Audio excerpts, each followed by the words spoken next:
Assalamualaikum, selamat siang kakak semuanya. Jumpa lagi di hari Senin. Semoga hari ini keberkahan menyertai kita semua.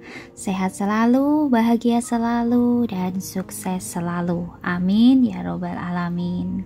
Masih bersama saya, Lisna, yang akan melanjutkan cerita dari novel Menjadi Milikmu Seutuhnya. Di cerita sebelumnya, Tiara sudah resmi diberhentikan dari orkestra, dan di sini Tiara masih bertanya-tanya siapakah yang menargetkan dirinya, karena selama ini Niko masih selalu baik-baik saja dengannya. Dan di sini apakah Tiara akan menemukan siapa dalang di balik kejadian ini? Kita langsung saja ke ceritanya. Selamat mendengarkan. Setelah memasuki apotek, pria itu langsung membeli beberapa perban dan sebotol disinfektan. Tiara awalnya mengira kalau mereka hanya akan membeli beberapa plester. Karena itu dia sedikit heran melihat dua benda ini. Bukankah ini sedikit berlebihan? Lagi pula, siapa yang membutuhkan perban dan disinfektan hanya untuk beberapa goresan? Namun pria itu tak memberinya kesempatan untuk mengajukan keberatan. Dia sudah merobek bungkus perban dan membuka segel disinfektan. Ketika dia hendak mengoleskan obat padanya, Tiara segera mendehem dengan canggung. Aku bisa melakukannya sendiri. Pria itu lalu menjauhkan tangannya dan menghindarinya. Nona, silahkan duduk diam. Lukamu ada di tangan sebelah kanan. Aku yakin kalau kamu akan sulit untuk menggunakan obatnya sendiri. Biarkan aku yang melakukannya. Tiara agak tercengang dan merasa malu, tetapi dia juga tak bisa menolak niat baik pria itu. Jadi dia hanya bisa mengangguk dan mengizinkan pria itu untuk mengoleskan obat di lengannya. Mungkin ada perasaan sedikit perih, tolong ditahan. Gumamnya dengan lembut. Tiara pun mengangguk dengan tak berdaya. Tatapan Tiara tertuju pada wajahnya. Semakin dia menatapnya, maka pria itu semakin terlihat akrab. Sebelumnya, aku pasti pernah bertemu dengannya di suatu tempat. Tapi, aku tidak ingat di mana aku bertemu dengannya sebelum ini. Tiara pun berseru, apakah sebelumnya aku pernah melihatmu di suatu tempat? Setelah mendengar ucapannya, pria itu tersenyum dengan menawan. Aku pikir kata rayuan seperti itu hanya digunakan oleh pria. Aku tak pernah mengira seorang wanita juga akan menggunakannya. Pernyataannya membuat Tiara merasa sedikit malu. Dia pun menyangka kalau pria itu sudah salah paham. Selain itu, dia juga menertawakan karena dianggap kuno. Tiara lalu berkata dengan datar, "Kamu salah paham. Aku tidak mencoba untuk menggodamu. Aku hanya berpikir kalau kamu terlihat sangat akrab. Aku yakin kalau sebelumnya aku pernah melihatmu di suatu tempat." Pria itu terus tertawa dan menggelengkan kepalanya, tetapi tidak mengatakan apa-apa. Sambil menundukkan kepalanya, dia terus membalut luka Tiara dengan sangat serius. Dia akhirnya mengangkat kepalanya ketika selesai membalutnya. Selesai. Luka-luka di lengan Tiara telah dibalut dengan sangat rapi. Lilitannya tidak terlalu tebal ataupun terlalu rumit. Yang paling utama, perban itu tidak akan mempengaruhi gerakan lengannya. Hal ini agak mengejutkan baginya. Tiara awalnya beranggapan bahwa perbannya akan menggumpal karena dipasangkan oleh seorang pria. Namun demikian, mereka adalah orang asing yang bahkan belum mengetahui nama masing-masing. Jadi tidak tepat baginya untuk menyebutkan dugaan awalnya. Tiara hanya bisa tersenyum dengan sopan. Terima kasih. Pria itu lalu berdiri dan menatapnya dengan hangat. Kedepannya, kamu tidak boleh lagi berkeliaran tanpa tujuan. Jika kamu memiliki sesuatu di pikiranmu, kamu harus memperhatikan sekitarmu saat berjalan di jalan raya. Tiara pun mengangguk tanpa sadar. Pria itu menambahkan, aku masih punya urusan lain, jadi aku akan pergi lebih dulu. Hati-hati dalam perjalanan pulang. Tiara mengikutinya dan berdiri, kemudian sekali lagi mengangguk dengan penuh rasa terima kasih. Terima kasih. Pria itu mengangguk sebagai tanggapan dan pergi dengan langkah yang besar. Tiara terus mengawasinya sampai sosoknya menghilang di ujung jalan. Baru saat itulah dia tiba-tiba mengingat wajahnya. Pria itu sepertinya pemain biola utama dari Berlin Philharmonic, Sandy Bastino. Dia adalah pemain biola jenius yang terkenal di seluruh industri musik klasik. Pria itu tak hanya memenangkan banyak hadiah, tetapi dia juga berpartisipasi dalam banyak pertunjukan tingkat nasional. Selain itu, dia juga pernah bertemu dan berjabat tangan dengan berbagai pemimpin negara sebelumnya. Bagaimanapun, dia adalah legenda di dunia biola. Yang terpenting, dia adalah seorang pemain biola yang termuda yang pertama di negara ini yang pernah tampil di konser musik Wiener Divina. Tiara lalu memukul kepalanya dengan kesal. Otakku pasti mengalami konsleting tadi. Itu sebabnya aku gagal mengenalinya. Aku tidak tahu bahwa dia tetap tinggal di kota Metro Jaya setelah pertunjukan Berlin Philharmonic. Sayang sekali, apakah sudah terlambat untuk memberitahunya bahwa aku tidak mencoba untuk menggodanya karena dia tampan, tetapi karena aku memang mengenali wajahnya. Tapi sekarang dia sudah pergi. Tiara sama sekali tak menyadari bahwa ada sebuah mobil di dekatnya. Mobil itu telah terparkir di sana untuk waktu yang sangat lama, dan orang di dalam mobil itu diam-diam memperhatikan ke arah mereka selama ini. Tak hanya memperhatikan setiap gerakan dan interaksi di antara keduanya, tetapi dia juga mengambil beberapa foto dari mereka dengan rasa penasaran. Danar tersenyum dan menyesuaikan kacamata hitam yang tadi sudah diturunkan olehnya. Aku tak percaya akan menemukan situasi seperti ini ketika sedang keluar untuk menjalankan tugas. Danar sangat penasaran dengan apa yang akan dipikirkan oleh kakaknya yang rumit setelah melihat foto ini. Karena itu, dia dengan santai mengirimkan foto yang telah diambil kepada kakaknya. Danar juga menambahkan pesan saat dia mengirimkan foto itu. Niko, aku sedang keluar untuk menjalankan tugas ketika aku melihat Tiara sedang bersama dengan pria lain. Mereka sepertinya sedang berkencan. Sudut fotonya terlihat sangat ambigu. Dari foto tersebut, wajah Tiara yang merona merah terlihat begitu jelas.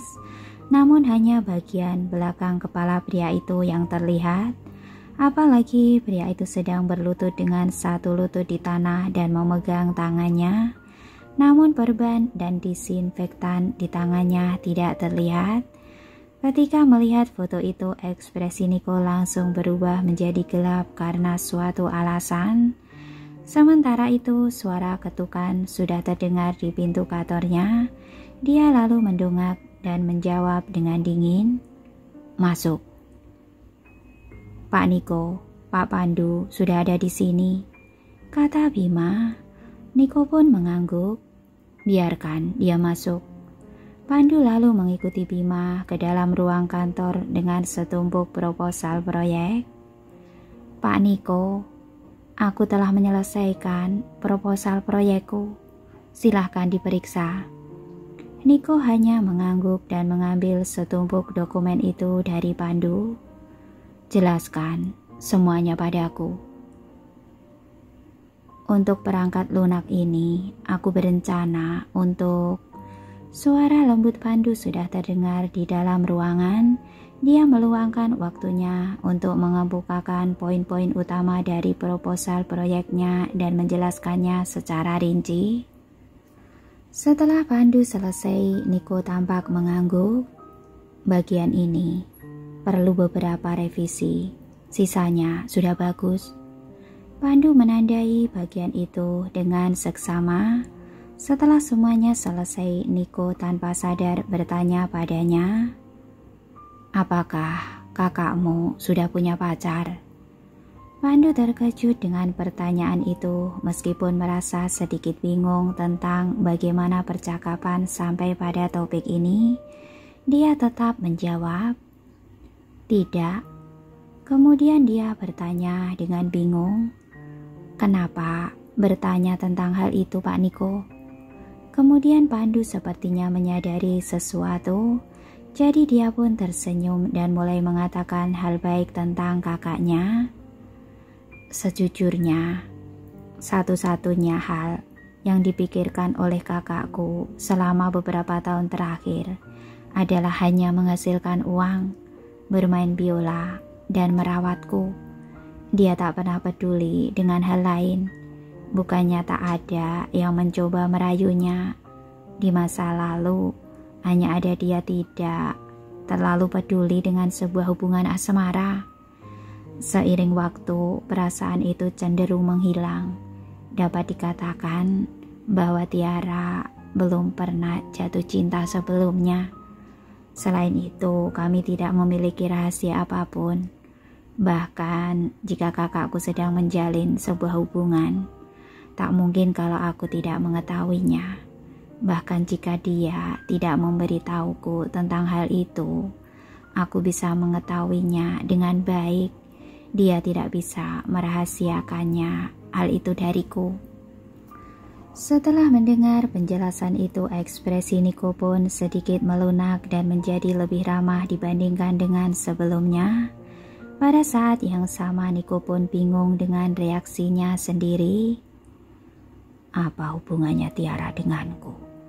Kenapa aku bereaksi begitu kuat terhadapnya? Bagaimanapun juga, itu adalah kebebasan bagi Tiara untuk memutuskan apakah akan menjalin hubungan atau tidak.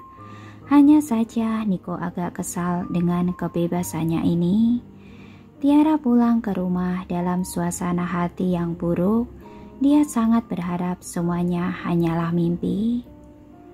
Aku berharap ketika bangun, aku tidak akan menjadi sasarannya grup Samuel.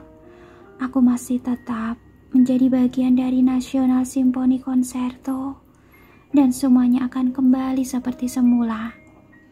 Sambil merasakan kekesalannya, dia lalu menutupi dirinya dengan selimut. Tiara ingin mengubur kepalanya dan segera tidur sehingga bisa segera terbangun dari mimpi buruk itu. Sayangnya semua emosi di hatinya terasa mencekik dan dia jadi tak bisa tertidur. Semakin memikirkannya, maka semakin buruk juga perasaannya. Tak lama kemudian Tiara mendengar pintu rumah dibuka. Dia bangkit dari tempat tidur untuk menemui dan melihat Pandu yang sudah berjalan masuk melalui pintu dengan sebuah kotak hadiah yang besar di tangannya. Ketika Pandu melihat Tiara, dia buru-buru melambai padanya dan berseru dengan gembira, "Tiara, cepatlah ke sini. Aku akan menunjukkan sesuatu yang bagus." "Apa itu?" Tiara pun agak penasaran.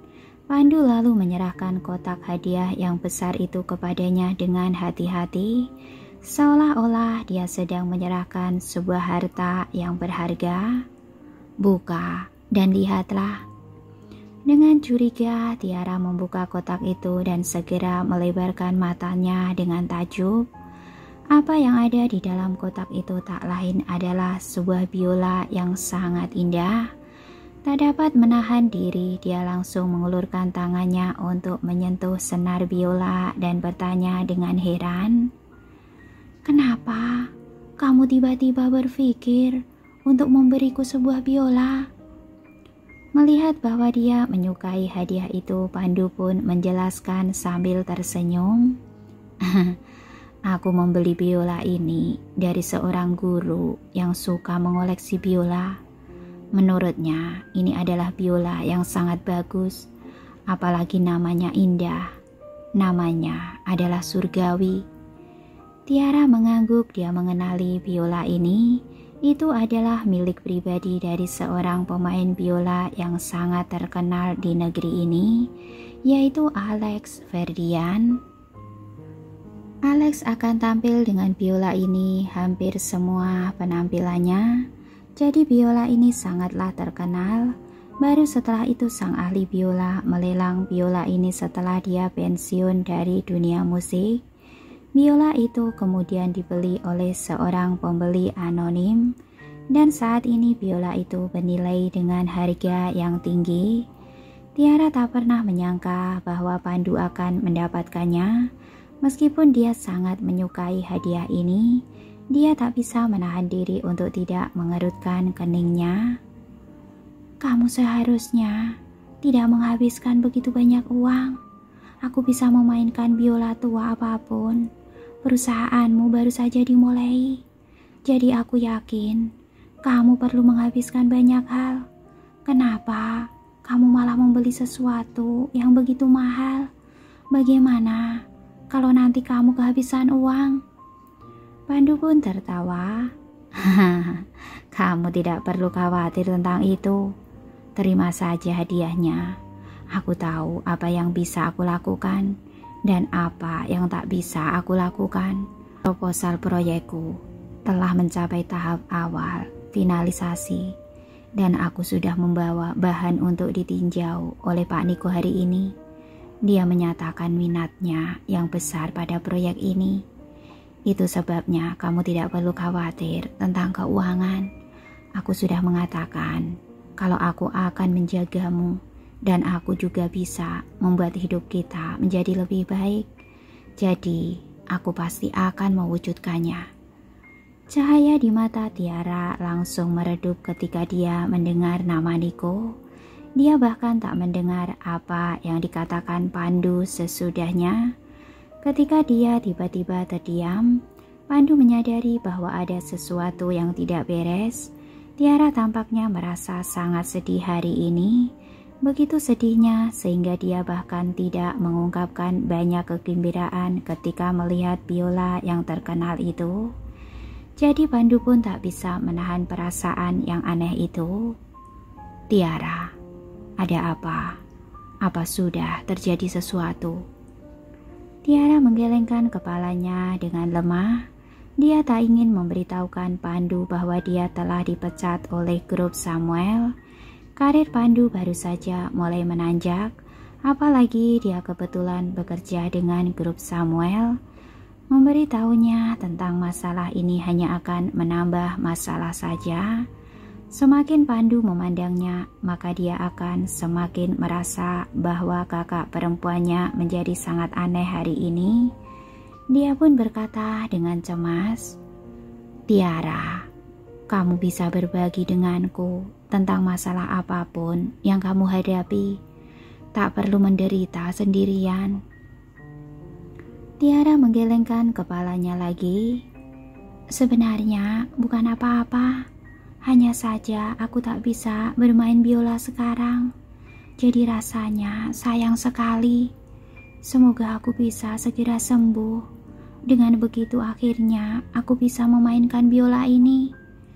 Setelah mendengar jawabannya, Pandu pun berhenti berpikir terlalu banyak tentang masalah ini dan tidak mencurigainya lagi.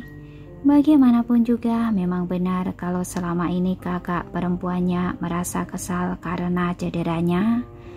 Memberikan biola itu pada Tiara pada saat ini tentu akan mempengaruhi emosinya secara negatif. Keesokan harinya Pandu berangkat kerja pagi-pagi sekali karena dia punya banyak hal yang harus dilakukan di kantor. Emosi Tiara telah jauh lebih tenang setelah semalaman merenung. Nasional Simfoni Concerto memang bagus, tapi itu bukanlah satu-satunya pilihan yang aku miliki. Ada banyak orkestra lain di kota Metro Jaya. Aku pasti akan menemukan sebuah orkestra yang cocok untukku. Paling buruknya dia harus memulai semuanya dari awal lagi. Tiara memiliki keberanian untuk melakukannya. Oleh karena itu dia pun membuat lamaran kerjanya dan pergi untuk melakukan wawancara di orkestra lain dengan lamaran kerja yang ada di tangannya. Maaf, Nona Tiara. Pemain orkestra kami sudah penuh untuk saat ini. Silahkan Anda kembali lagi lain kali. Nona Tiara, saya telah melihat lamaran kerja Anda. Saya khawatir kalau Anda tidak memiliki jumlah pengalaman kerja yang cukup. Kami sedang mencari seorang pemain biola dengan pengalaman kerja setidaknya selama 8 tahun. Silahkan Anda coba di tempat lain. Maaf, Nona Tiara. Sayangnya sesuatu yang di luar dugaannya malah terjadi. Tiara melalui wawancara orkestra yang tak sudah terhitung jumlahnya, tetapi tak satu pun dari mereka yang mau menerimanya. Sebagian besar orkestra jelas-jelas masih membutuhkan seorang pemain biola. Mereka bahkan tak menyebarkan tentang pemberitahuan lowongan kerja yang terpasang di pintu ruangan mereka. Meskipun demikian, jawaban yang diterima saat masuk ke dalam dan menyelesaikan pengenalan dirinya adalah sebuah penolakan. Mereka bahkan mempunyai berbagai macam alasan untuk menolaknya. Selama beberapa hari berikutnya, Tiara sudah mengunjungi hampir semua orkestra yang ada di kota Metro Jaya. Sayangnya tak ada dari mereka yang menanggapi wawancaranya dengan serius ataupun memintanya untuk melakukan permainan biola secara langsung. Berulang kali menemui kebuntuan telah membuat suasana hatinya pun seperti tenggelam ke dasar jurang. Tiara bahkan mulai meragukan kemampuannya sendiri. Tiara pulang ke rumah dengan sedih. Jelas tak ada masalah dengan lamaran kerjanya. Tiara mungkin masih berusia muda, tetapi dia memiliki cukup banyak pengalaman kerja. Ditambah lagi dia lulus dari sekolah musik Pelita Jaya dengan nilai yang tertinggi di kelasnya. Bahkan di antara berbagai sekolah musik di negeri ini, Universitas Pelita Jaya adalah salah satu sekolah musik yang paling terbaik.